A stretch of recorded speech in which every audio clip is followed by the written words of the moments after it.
Assalamualaikum warahmatullahi wabarakatuh. Rekan-rekan mahasiswa dimanapun kalian berada, saat ini kita sudah masuk ke bab 5 di mata kuliah statistik 2, yakni pengujian hipotesis. Nah, di video ajar yang pertama ini saya akan membahas tentang pengantar dulu untuk pengujian hipotesis. Saya harap teman-teman bisa memahami, bisa menyelami apa yang dimaksudkan di titik ini gitu ya. Kita sudah long way to go gitu ya. Eh Sekarang sudah tinggal dikit pengujian hipotesis. Oke, kita langsung bahas mengenai pengertian pengujian hipotesis. Sebenarnya apa sih, Bu? Kenapa kok dinamakan dengan hipotesis gitu? Hipotesis itu secara etimologis gitu ya, berasal dari oke, kata hupo, Bentar, ya. Oke, dari kata hupo. Hupo ini apa? Hupo itu artinya lemah atau di bawah dan juga tesis. Tesis itu apa? Teori, proposisi, pernyataan sebagai bukti. Gitu. Jadi secara pengertiannya, hipotesis itu apa? Hipotesis adalah pernyataan yang masih lemah kebenarannya gitu. Saya sering coba tanya ke teman-teman di kelas gitu. Bagaimana ketika saya membuat pernyataan 80% mahasiswa puas dengan fasilitas kampus misalnya. Apakah itu satu hal yang bias atau tidak bias? Itu kan teman-teman punya opini masing-masing nih gitu di kelas ya. Nah, sekarang kita akan menguji hipotesis itu gitu ya. Ini adalah hipotesis yang pernyataannya yang masih lemah kebenarannya. Misalkan nanti kita menyatakan bahwa eh mahasiswa tingkat kepuasannya ditentukan oleh fasilitas kampus gitu ya. Nah, itu kan kita perlu menguji, emang iya mahasiswa itu kepuasannya dari fasilitas gitu. Misalnya jangan-jangan ada juga nih eh ternyata nggak seperti itu gitu ya. Bagaimana? Nanti itu akan di bagian-bagian yang lebih lanjut gitu. Sekarang kita itu ujian hipotesis, pengantar. Saya akan memberikan pemahaman mengenai apa sih yang mau dituju dari pengujian hipotesis ini apa gitu. Nah, karena hipotesis ini kan masih lemah ya gitu. Dia sifatnya apa? Dia sifatnya adalah dugaan sementara. Jadi apa? Perlu dibuktikan. Nah, kalau kita bicara soal hipotesis statistik itu apa sih berarti? Nah, dia adalah pernyataan atau dugaan mengenai keadaan populasi yang masih sementara gitu ya. Berbentuk variabel bisa binomial, bisa Poisson, bisa normal gitu ya. Atau nilai dari suatu parameter. Ayo, parameter ingat nggak?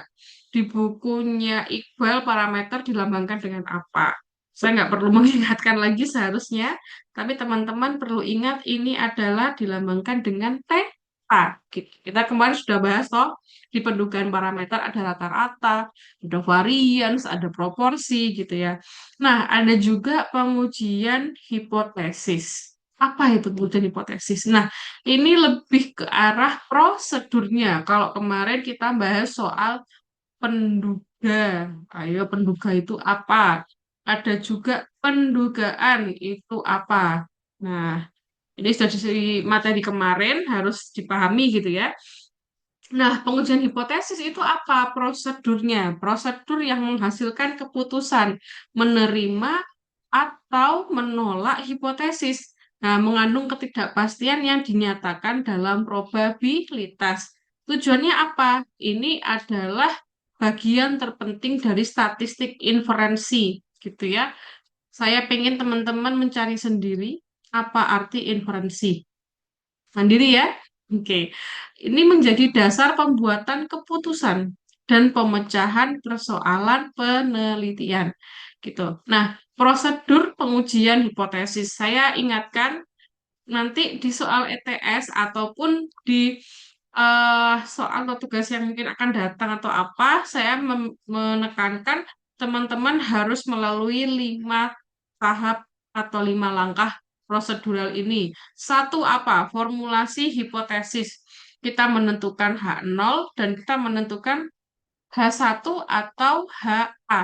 Terserah mau H1 mau HA saya terima semuanya. Yang kedua apa? Taraf nyata atau alfa. Kita memilih taraf nyatanya dulu. Yang kedua. Yang ketiga apa? Kriteria pengujian gitu. Kita membuat kriteria penerimaan dan penolakan H0 gitu. Yang keempat apa? Uji statistik. Kita lakukan perhitungan nilai, terus juga eh dari sisi apa? Uji statistik dari data sampel. Kelima apa? Kesimpulan. Kalian menyimpulkan apa? Mau menerimakah atau menolak H0? Nah, langkah pertama ini detailnya formulasi hipotesis. Kita mengenal adanya hipotesis nol atau hipotesis nihil. Tuh, simbolnya apa? H0. Kalau ini anu ya, kita sepakati H0 aja biar gampang untuk di ETS gitu. Nah, ini dirumuskan sebagai pernyataan yang akan diuji. Nah, perbedaannya nol dengan hipotesis sebenarnya gitu. Nah, diterima jika bukti tidak cukup menolaknya. Kalau kita ngomongin H1 atau HA itu apa? Nah, ini adalah hipotesis alternatif. Atau kalau di bukunya Iqbal, ini disebut sebagai hipotesis tandingan gitu.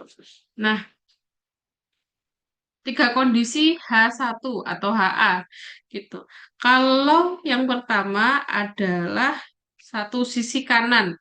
Kondisi ketika apa? Ayo, iki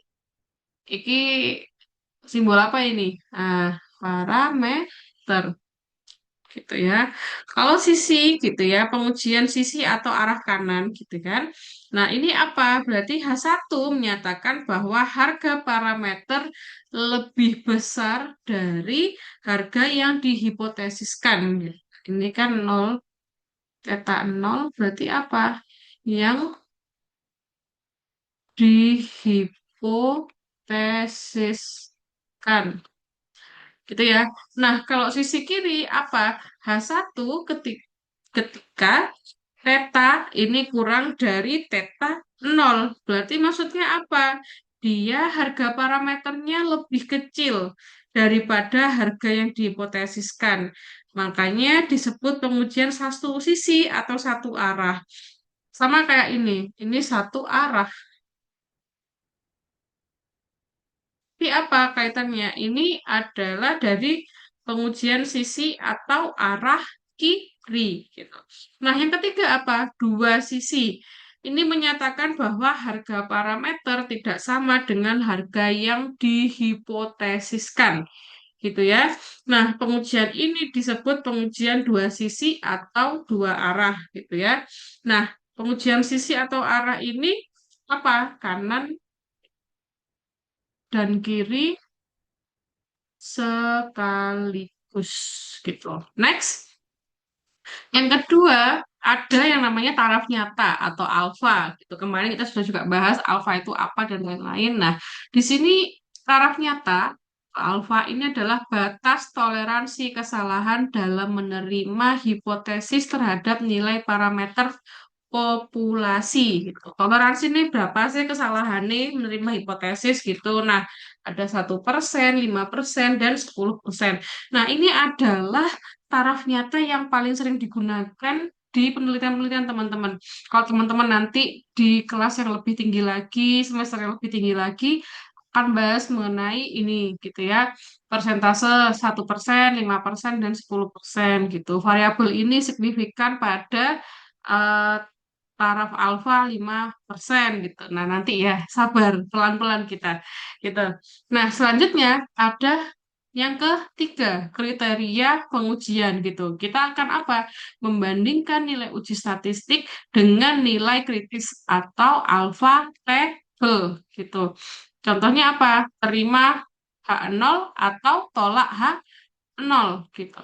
Nah, nilai uji statistik ini kalau terima H0 di mana, Bu? Berarti di daerah di luar nilai kritis gitu ya. Ya, ada nilai kritis, kritis, dan kritis. Terima H0 tuh daerah sini nanti. Ini, dan ini. Nah, Kalau H0 tuh di mana? Di daerah yang di tempat yang diarsir gitu. Nah, lanjut, kita mengenal juga jenis-jenis pengujian hipotesis gitu ya. Pertama, berdasarkan jenis parameter. Ayo, sekali lagi perlu diingat parameter. Ada apa aja? Mostly akan bahas rata-rata, akan bahas proporsi, dan akan membahas variance gitu ya. Nah, kalau di rata-rata ya sama satu satu rata-rata, beda dua rata-rata, beda tiga rata-rata. Begitu juga kalau proporsi ya satu proporsi, beda dua proporsi, beda tiga proporsi. Nah, kalau variance ini agak beda. Variance ini menghitung atau menguji tentang satu varians dan kesamaan dua varians. Terus yang kedua, jenis kedua ada yang namanya berdasarkan jumlah sampel. Udah lama kita bahas kayak gini. Sampel besar itu apa? Yang N lebih dari 30. Sampel kecil yang apa? N kurang dari sama dengan 30. Begitu. Lanjut.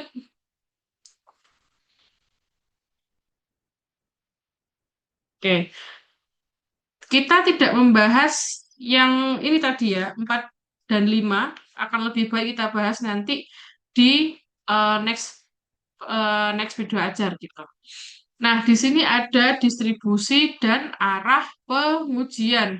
Yang ketiga, ada jenis berdasarkan distribusinya, Z, T, ada chi-square, dan F. Kalau yang ZT, chi-square kita sudah bahas.